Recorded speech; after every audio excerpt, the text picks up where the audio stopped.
ایک بدو آیا صحابی کا، یا رسول اللہ میرا باپ مجھ سے پوچھے بغیر میرے مال کو خرچ کر دیتا ہے۔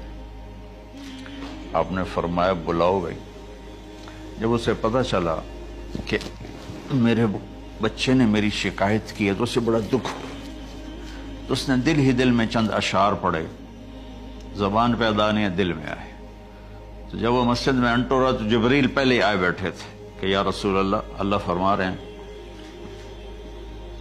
اس سے کہو کہ پہلے وہ اشعار سنائے جس کو اس کے کانوں نے نہیں سنا، لیکن اللہ نے من فوق عرش ہی سن لیا ہے، عرش کے اوپر اللہ نے سن لیا ہے۔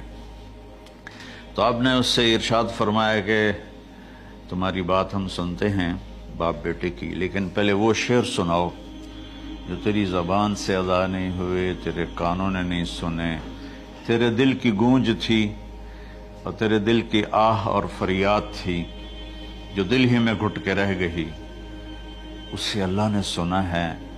وہ کہتا ہے سناؤ۔ کہنے لگا یا رسول اللہ، آپ کا رب ہر وقت ہمارے ایمان کو آپ پر زیادہ سے زیادہ بڑھاتا رہتا ہے، اس ذات کی قسم جس کے قبضے میں میری جان ہے۔ یہ چند میرے دکھ بھرے خیالات الفاظ کی شکل میں ڈھلے، لیکن میری بزم تصور میں ہی رہے اور وہیں دفن ہو گئے، باہر نہیں نکلے، میری زبان سے ادا نہیں ہوئے، میرے کانوں نے نہیں سنا، آپ کے رب نے سن لیا۔ اب میں نے کہا اچھا بتاؤ تو نے کہا کیا تھا؟ وہ کہتا ہے میرے بیٹے، جس دن تو پیدا ہوا ہم نے اپنے لیے جینا چھوڑ دیا، ہوئے ہوئے ہوئے ہم تیرے لیے جیے۔ تیری ماں تجھے دودھ پلاتی تھی، میں تیرے لیے روٹی کے نوالے لاتا تھا، میری ساری کمائی پہلی اور آخری سب تیرے اوپر لگتی تھی۔ تجھے خوش دیکھتے تھے تو خوش ہوتے تھے، تجھے روتا دیکھتے تھے تو ہم روتے تھے۔ جب تو کبھی بیمار ہو جاتا تھا تو تیرے سرانے بیٹھ کر ہم ساری رات روتے تھے اور دعائیں کرتے تھے، یا اللہ ہمارے بچے کو بچا دے، ہمارے بچے کو صحت دے دے۔ اس تڑپ میں ساری ساری رات میں جاگتا تھا۔ تیرے لیے میں نے اپنا سب کچھ لگا دیا، اپنے لیے جینا چھوڑ دیا، اپنی خواہشات کو دبایا، تیری ہر خواہش کو پورا کیا۔ تجھے مسکرانے کے لیے، تجھے ہنسانے کے لیے میں دھکے دھوڑے کھاتا رہا، کبھی گرمی لو کی جھلسا دینے والی ریت اور کبھی سردی کے سرد ہوا کے تھپیڑے، لیکن میں ان دونوں سے گزرتا ہوا تجھے پالنے کی خاطر اپنے آپ کو کھپاتا رہا۔ بیٹا میں نے اپنے ہڈیوں کا رس بھی تیرے اندر ڈال دیا، صرف کمائی نہیں، میں نے اپنے ہڈیوں کا رس تیرے اندر ڈالا، میں نے جو کچھ تھا تیرے اوپر قربان کیا۔ تجھے مسکراتا دیکھ کر میں اپنے غم بھولتا تھا، تجھے ہنستا دیکھ کر مجھے دکھ بھول جاتے تھے، اور پھر آہستہ آہستہ آہستہ میری ہڈیوں کا گودا، میری کمائی تیرے اندر گئی اور تو ایک خوبصورت درخت کی طرح بڑھتا چلا گیا، بڑھتا چلا گیا، بڑھتا چلا گیا، بڑھتا چلا گیا، اور میری بڑھاپے نے کمر جھکا دی اور میں جھکتا چلا گیا، جھکتا چلا گیا۔ میرا خیال تھا کہ جیسے میں اس کی انگلی پکڑ کے چلتا تھا، اب میری باری ہے، یہ میری انگلی پکڑ کے چلے گا۔ جیسے میں اسے سینے سے لگاتا تھا، پیار کرتا تھا، جھولے جھلاتا تھا، باغ میں لے جاتا تھا، یہ ساری اس کی تعبیرات کے اندر داخل ہیں، الفاظ میں نہیں ہیں۔ تو مجھے خیال آتا تھا جب میں بوڑھا ہو جاؤں گا نا تو میرا بیٹا بھی مجھے ایسے ہی لے کے پھرے گا، میرا بیٹا بھی میری سنے گا۔ یہ 100 دفعہ پوچھتا تھا یہ کیا ہے، اور میں ہر دفعہ جواب دیتا تھا یہ ہے۔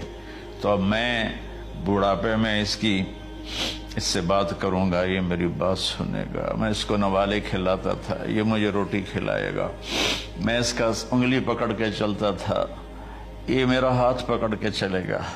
میری کمر بڑھاپے نے جھکا دی اور میں ایک خشک پیڑ کی طرح ہو گیا، اور جوانی نے تیری کمر کو سیدھا کیا اور تو ایک تر و تازہ درخت بن گیا۔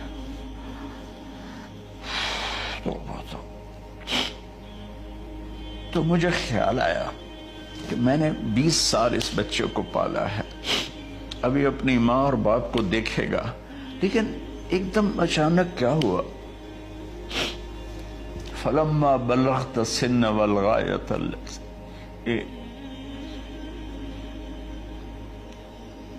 الیہا مدی ما فیک کنت اؤمل، جب تو اس عمر کو پہنچا جس میں ہماری امیدیں تیرے ساتھ لگ گئیں، ہمیں بڑھاپے نے بے آسرا کر دیا اور تیری جوانی نے تجھے ہمت دے دی، تب ہمارا خیال آیا کہ اب یہ ہمارے ساتھ وہی کرے گا جو ہم نے اس کے ساتھ کیا۔ لیکن کیا ہوا؟ تو اتنا بدتمیز ہوا، تیری زبان چھری بن گئی، تیرا رویہ زہر بن گیا، اور میری ساری زندگی کی محنت کا بدلہ تو نے مجھے نافرمانی سے دیا، بد اخلاقی سے دیا، بدتمیزی سے دیا۔ میں حیرت بھری نظروں سے تجھے دیکھتا رہا اور میں اپنی پچھلی 20 سالہ زندگی کو جھٹلاتا رہا کہ میرے خیال میں میں اس کا نوکر ہوں اور یہ میرا مالک، میں اس کا باپ نہیں، میں اس کا نوکر ہوں، کیونکہ ماں باپ کے ساتھ تو ایسا کوئی نہیں کرتا ہے، یہ میرا مالک ہے اور میں اس کا نوکر ہوں، اس لیے مجھے ڈانٹ رہا ہے۔ کہا بیٹا جب تو نے میری ساری زندگی کی محنتوں کا بدلہ بدتمیزی سے دیا، گالی گلوچ سے دیا، دھکے دے کر باپ کو گھر سے نکال دیتے ہیں، تو بیٹا میں یہ سمجھا کہ تو نے ایک خواب دیکھا تھا، تو نے ایک خواب دیکھا تھا کہ تو باپ ہے اور یہ بیٹا ہے، اصل حقیقت یہ ہے کہ یہ مالک ہے اور میں نوکر ہوں۔ تو میرے نبی کی آنکھوں سے آنسو یہ ساری داڑھی تر ہو گئی، تو آپ نے اس کے بچے کو گریبان سے پکڑا اور جھٹکا دے کر دھکا دے کر دفع ہو جا، انت و مالک لابیک، تو اور تیرا سب کچھ تیرے باپ کا ہے۔